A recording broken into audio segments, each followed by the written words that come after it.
C'est un ancien bassin minier du Gard, abandonné depuis près d'un demi-siècle. On y exploitait du zinc, du plomb et du cadmium. Conséquence, aujourd'hui, la terre est gorgée de métaux toxiques, des taux 500 fois supérieurs aux normes européennes. Ici, pas une plante ne pousse, hormis 3 espèces locales.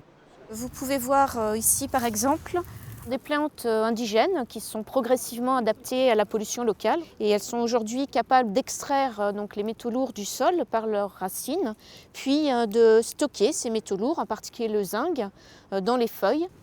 Ces plantes sont de véritables aspirateurs de zinc. Elles vont fixer au sol les poussières de métaux lourds, nocifs pour l'environnement comme pour les habitants. À Saint-Laurent-le-Minier, une petite commune située à côté de l'ancienne mine, toutes les cultures ont été interdites jusqu'ici. Pour le maire, la découverte de ces plantes miracles est donc une véritable opportunité.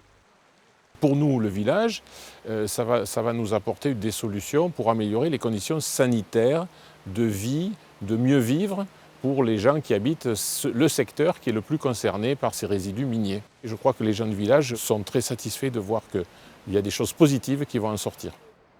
En utilisant les espèces récoltées sur place, les chercheurs du CNRS ont replanté plusieurs milliers de jeunes pousses.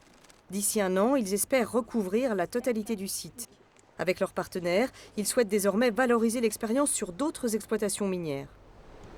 Ça peut se généraliser dans d'autres sites miniers riches en métaux qui sont ici dans le département, dans le Gard, comme d'ailleurs aussi d'autres sites contaminés qui sont dans le nord de la France ou à l'étranger, comme par exemple en Nouvelle-Calédonie. C'est la première fois qu'une décontamination de site peut être programmée à aussi grande échelle. Jusqu'ici, les plantes qui avaient absorbé d'énormes quantités de métaux lourds étaient considérées comme des déchets toxiques, mais les chercheurs du CNRS ont su les réhabiliter.